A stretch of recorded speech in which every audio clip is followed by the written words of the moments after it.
Bonjour, le but de cette vidéo est de vous donner plus un aperçu que toutes les clés que vous pouvez attendre ou espérer justement des réflexions en vue du baccalauréat sur un thème du bac. Là, c'est plus comprendre comment s'articule un thème et tout ce que vous avez quand même à comprendre et à maîtriser, à restituer dans une copie ou face à un examinateur. Là, ça va porter sur les mémoires de la Seconde Guerre mondiale. Alors, ça vous contraint de définir dès lors la Seconde Guerre mondiale et ce qui s'est passé en France, définir les mémoires surtout, et en quoi elles s'opposent à l'histoire et au travail des historiens. Donc la mémoire, ce que la société produit sur un événement, et l'histoire et les historiens, ce que le travail de recherche et de documentation d'archives produisent par rapport justement à tout cela. Pour faciliter la mémorisation, rien de tel qu'une bonne frise. Celle-ci, elle vous permet de diviser en trois justement la période qui nous intéresse, c'est-à-dire la période qui va de la fin de la guerre en 1945 à nos jours 2017, et éventuellement de vous arrêter quand même à quelque chose de concret, par exemple comme les multiples commémorations effectuées par le président Macron ces dernières semaines.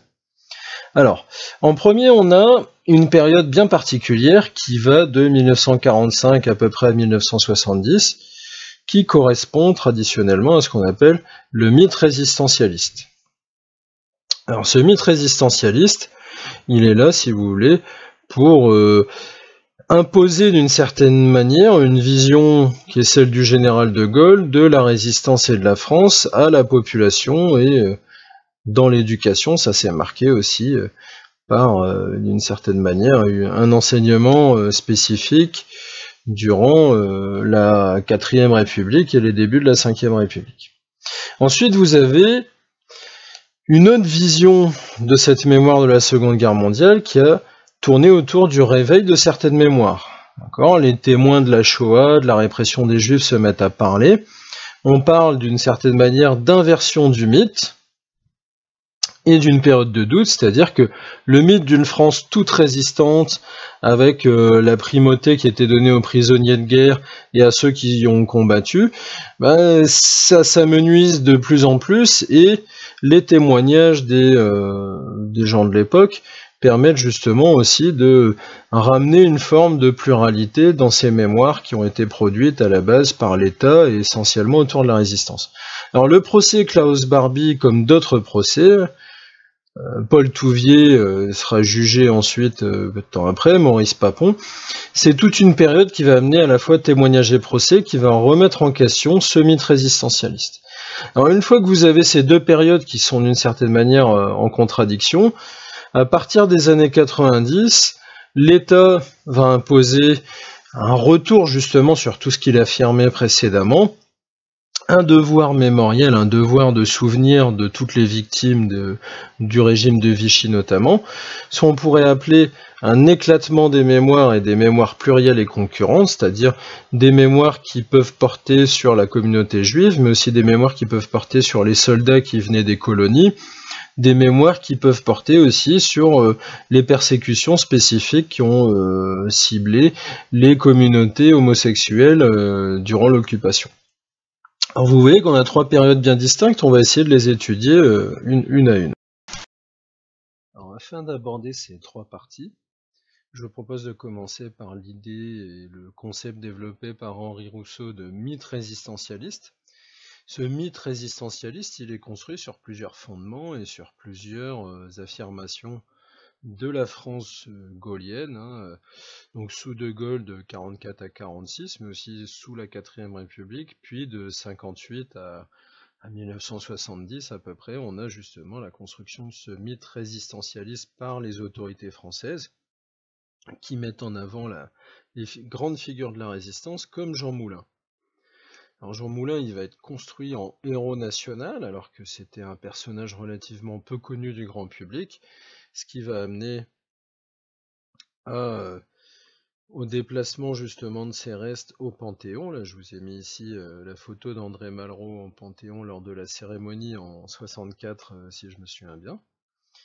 Alors je voulais vous mettre des images d'archives de l'INA, mais l'INA bloque toute utilisation de ces vidéos sur YouTube, donc On en reste là. Par contre, je vous ai extrait le type de motivations qui sont derrière ce mythe résistentialiste et pourquoi Malraux et on va dire, ces républicains de gauche ont appuyé le mythe résistentialiste que De Gaulle a voulu porter, c'est-à-dire effacer un peu la collaboration et l'histoire trouble d'une partie de la France et du régime de Vichy.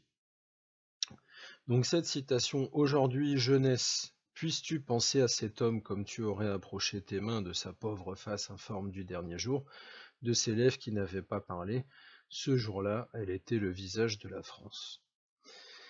Ce que veut dire Malraux par là, c'est que Jean Moulin torturé, Jean Moulin tabassé à mort par la Gestapo, c'était justement celui qui représentait la France réellement, la République, et non pas le régime de Vichy. Donc là, vous avez un bon aspect du régime de Vichy, dénié justement par le mythe résistentialiste. Ce qui veut dire que la résistance et sa construction en tant que continuité avec la République, elle est là aussi pour effacer un petit peu la mémoire du régime de Vichy. Alors là-dessus, on peut également s'appuyer sur un des partis qui va soutenir De Gaulle dans ce mythe résistentialiste. Pourtant, il y a peu d'affinités au départ, mais ça va constituer une partie de sa légitimité, qui est le Parti communiste. Le Parti communiste qui va insister, qui va se dire le parti des fusillés, des dizaines de milliers que les communistes sont tombés en héros. Bon, le bilan est certainement bien moins important, même si les communistes représentaient une bonne partie de la résistance, certainement pas des dizaines et des dizaines de milliers qui sont tombés en martyrs. Et ça reste difficile à chiffrer. Et là aussi, vous avez cette idée de renaissance française. D'accord ? Le Parti communiste, à travers la résistance, il prépare le retour d'une certaine France, d'une France républicaine, et d'une France qui, là, est pour le progrès social. Alors la prise de conscience qu'on peut appeler l'inversion du mythe résistentialiste, elle va se faire à travers plusieurs phénomènes. Je vous ai parlé des procès, on va le voir un petit peu après. Ça va commencer par le travail de l'historien. Et là, ça va être justement votre boulot de montrer que le travail de l'historien, mais il s'est opposé d'une certaine manière à la mémoire qui avait été construite par l'État et par le gouvernement, enfin les différents gouvernements de la France gaulliste. Ici, vous avez, par exemple, là, je vous ai mis la date de publication, La France de Vichy de Robert Paxton qui, 45 ans après, est toujours un classique. La France de Vichy, c'est un ouvrage qui a remis en question une bonne partie des certitudes que la communauté, on va dire, des profs d'histoire pouvait avoir sur justement la question. Et la plupart des historiens se sont rangés derrière le travail qui a duré quand même aussi plusieurs décennies de Paxton sur les archives de Vichy, qui montraient que la collaboration était assez généralisée dans la haute administration française et que la résistance n'était pas un phénomène massif non plus, que le maréchal Pétain et certains collaborateurs ont été assez largement soutenus par la population. On a donc ce premier jalon.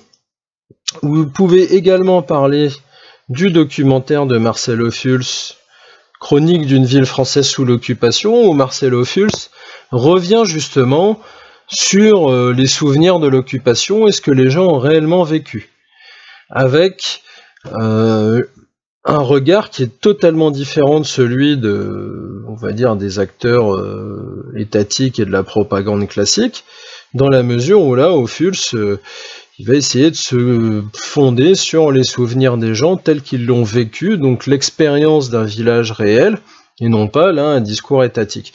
Donc on a ces balbutiements de mémoire qui vont se construire différemment par rapport à l'État. Ensuite, Klaus Barbie a été condamné à la réclusion à perpétuité, c'est ici l'article que je vous ai mis, en 1987, et ça fait partie de la série de procès avec Touvier, puis après Papon, qui vont remettre en question justement le rôle des acteurs français dans le conflit et la mémoire qu'on peut en avoir, à savoir que de hauts fonctionnaires français ont participé à la Shoah, à l'extermination des Juifs et au massacre de bon nombre de civils et de Français résistants. Pour illustrer ça, j'ai choisi le personnage de Simone Veil, parce que c'est une dame qui vient de décéder il y a quelques mois à peine, et sur justement la difficulté pour les témoins de la Shoah de parler, alors qu'elle, c'était quand même une femme importante, hein, qui a fini dans le gouvernement de Jacques Chirac que vous voyez ici. Là, elle visite à Auschwitz où elle a été elle-même emprisonnée. On a tout un tas justement d'écrits qui permettent aujourd'hui de comprendre que les acteurs voulaient parler. On a souvent dit ils n'osaient pas parler, mais Simone Veil rappelle dans le livre d'Annette Wiewiórka que je vous ai cité ici, Déportation et génocide, qu'on ne voulait pas les écouter.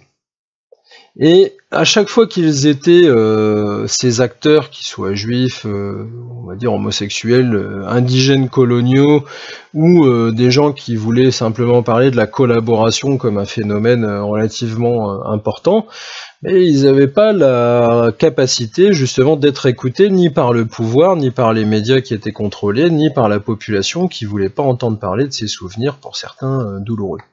Alors pour clore sur la partie post-1990, je vous ai proposé une petite photo d'Emmanuel Macron au mémorial de la Shoah.